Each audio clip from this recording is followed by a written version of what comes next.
कभी कभी जिंदगी आपकी सबसे गहरी चोट वहीं करती है जहां से आपकी सबसे बड़ी ताकत जन्म लेती है। जिस कमी को दुनिया रिजेक्शन समझती है वही आपकी पहचान बन जाती है अगर आप हार मानना ना जाने। और जब हम इस बात पर यकीन करना चाहते हैं तो एक ही नाम सामने आता है, अमिताभ बच्चन। यह कहानी एक आवाज की है, एक ऐसे इंसान की जिसकी आवाज को शुरुआत में बेकार और अनुपयुक्त कहकर नकार दिया गया था, लेकिन वही आवाज आगे चलकर इस देश की सबसे पहचानी जाने वाली आवाज बन गई। यह सिर्फ संघर्ष की नहीं, आत्मविश्वास की, धैर्य की और लगातार कोशिश करते रहने की कहानी है। Welcome to Suhani quotes. अगर दिल को छू जाए हमारी बातें तो चैनल को सब्सक्राइब करना मत भूलिएगा। साल था 1960 का दशक। दिल्ली का एक दुबला पतला नौजवान जिसका कद इतना लंबा था कि वह भीड़ में अलग ही नजर आता। चाल में संकोच था लेकिन आंखों में जुनून साफ झलकता था। उसने सपना देखा रेडियो की दुनिया में अपनी आवाज से जगह बनाने का। ऑल इंडिया रेडियो यानी AIR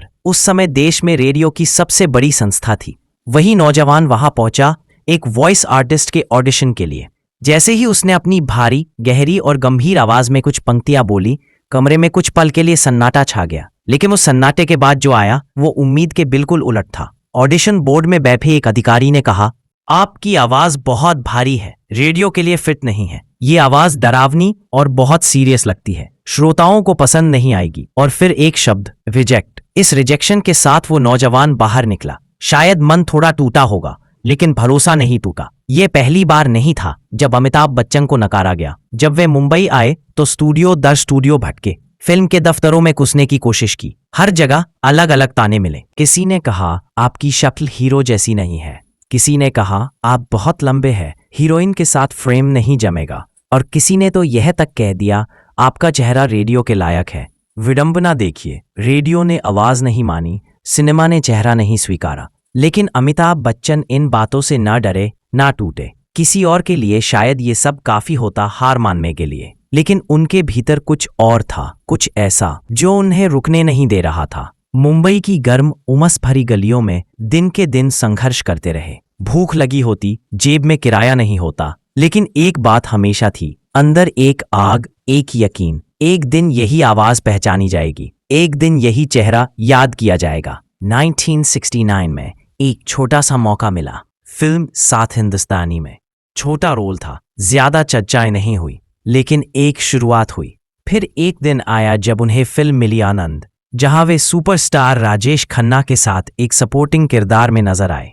सेट पर जब उन्होंने अपने संवाद बोले तो कई बार लोग फुसफुसाने लगे, अरे यार ये कौन है जो इतना गंभीर बोलता है, थोड़ा हल्के में नहीं बोल सकते क्या? लोगों को वो गंभीरता अजीब लगती थी, लेकिन वही गंभीरता बाद में उनका ट्रेडमार्क बनी। धीरे धीरे फिल्मों में उनके डायलॉग बोलने का अंदाज लोगों को चौंकाने और फिर मोह लेने लगा। ये सिर्फ संवाद नहीं थे, ये गर्जन थे, एक आवाज की क्रांति थी। अब वही आवाज सिनेमा की जान बन चुकी थी। वक्त गुजरता गया, नायक से महायोद्धा बने, और फिर आया वो दौर जब टीवी ने एक बार फिर सब कुछ बदल दिया। साल था 2000। टीवी पर एक नया शो शुरू हुआ, कौन बनेगा करोड़पति। पहली बार भारत के लोगों ने टेलीविजन पर उस आवाज को एक नए अंदाज में सुना। देवियों और सज्जनों, ये शब्द अब सिर्फ उद्घोष नहीं थे, ये विश्वास बन चुके थे। लोग कहते थे अगर अमिताभ बच्चन सवाल पूछ रहे हैं तो जवाब देने का मतलब बनता है। उनकी आवाज ने उस शो को एक गरिमा दी जो इससे पहले कभी देखी नहीं गई थी। KBC हर घर का हिस्सा बन गया। टीवी के सामने पूरा परिवार बैठता था, सिर्फ ज्ञान के लिए नहीं बल्कि उस आवाज को सुनने के लिए जो अब रिश्तों की तरह लगने लगी थी। वो सिर्फ अभिनेता नहीं थे, वो संवाद का पर्याय बन चुके थे। इसके बाद जब उन्होंने फिल्म शमिताव की तो कहानी ही उनकी आवाज पर आधारित थी। फिल्म में एक गूंगा लड़का है और अमिताभ उसकी आवाज बनते हैं। पूरी फिल्म उनकी आवाज चलती है, कभी व्यंग्य में, कभी गुस्से में, कभी मोहब्बत में। एक और किस्सा बहुत दिलचस्प है, अग्निपथ से जुड़ा हुआ। जब फिल्म अग्निपथ 1990 में रिलीज हुई तब उन्होंने अपने किरदार के लिए एक खास अंदाज में आवाज बदली थी, बहुत भारी, गहरी, गूंजती हुई। परंतु जब दर्शकों ने सुना तो वे चौंक गए। लोगों को लगा ये तो अमिताभ की आवाज ही नहीं है। थिएटरों में अफरा तफरी मच गई। लोग कहने लगे हम अमिताभ को सुनने आए हैं, ये कौन है? मेकर्स को मजबूर होना पड़ा, पूरी फिल्म को दोबारा डब करना पड़ा, और अमिताभ बच्चन ने एक ही रात में पूरी फिल्म दोबारा डब की, बिना सोए, बिना रुके। उसी फिल्म के लिए उन्हें मिला उनका पहला नेशनल अवार्ड।